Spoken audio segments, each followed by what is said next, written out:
दोस्तों, आज की कहानी में एक प्रश्न है। शादी के बाद क्या बेटियां पराई हो जाती हैं?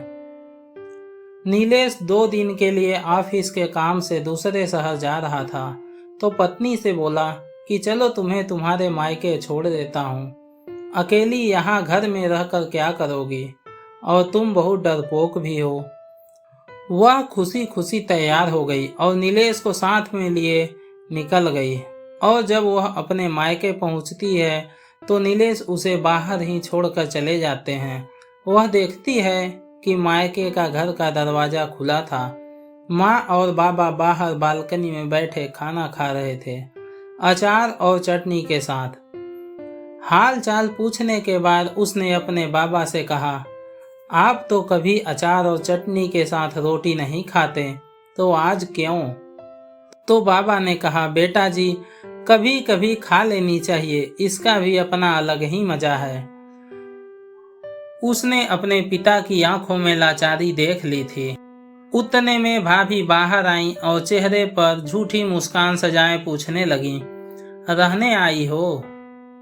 उसने खुश होते हुए कहा, भाभी, मेरे पति 2 दिन के लिए दूसरे शहर गए हैं, तो मुझे यहाँ छोड़ गए हैं। भाभी कहने लगी, बैठो, तुम्हारे लिए चाय पानी लेकर आती हूँ। वह भी अपने माता पिता के खाए हुए बर्तन समेटने लगी और कहने लगी कि मैं भी भाभी की मदद कर देती हूँ और साथ ही भैया से भी मिल लूंगी।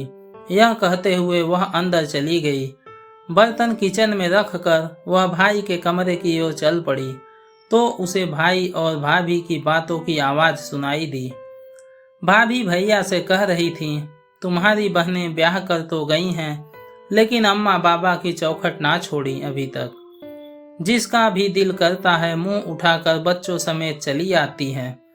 तो भैया गुस्से से कहने लगे, तेरा क्या खाती हैं?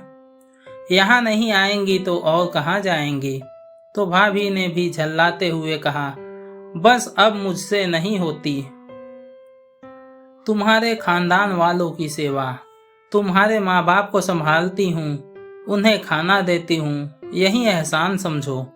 भैया और भाभी की बातें सुनकर वह सन्न रह गई। उसकी आवाज तो उसके मुंह में ही दब के रह गई और वह उल्टे पांव वापस होने लगी। थोड़ी देर बाद फोन पर झूठ मूठ बात करते हुए बाहर निकली। अच्छा माँ जी, आप लोग आए हैं गांव से? पहले ही बता देते तो मैं मायके नहीं आती। अच्छा, आप परेशान ना हो, ऐसा करें, आप तब तक पड़ोस के घर में बैठें, मैं अभी आती हूँ। माँ बाबा ने देखा तो आश्चर्यचकित होकर पूछने लगे, बेटा क्या हुआ? अभी आई थी और अभी जा रही हो? कहने लगी, नहीं माँ बाबा, मेरी सासू माँ और ससुर जी आए हैं, उन्हें ऐसे कैसे छोड़ दूं?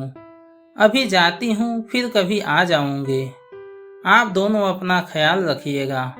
अपने आंसुओं को दबाते हुए वह अपने माता पिता से मिली और बोझल कदमों के साथ खुद को हौसला देते हुए अपने घर को वापस चली गई। उसे रात में खाने में नमक ज्यादा लग रहा था, जबकि वह नमक उसके गले से उतर रहे आंसुओं का था। यह सच है कि मायके माँ बाप से होते हैं, लेकिन कभी कभी उनके होते हुए भी वह बेबस होते हैं। दोस्तों, इस कहानी पे आपकी क्या राय है, हमें कमेंट करके ज़रूर बताएं। अगर आपको वीडियो पसंद आया हो तो वीडियो को लाइक करें, अपने दोस्तों के साथ शेयर करें और अगर आप चैनल पर नए हैं तो चैनल को सब्सक्राइब अवश्य करें। धन्यवाद दोस्तों, मिलते हैं एक नई कहानी के साथ।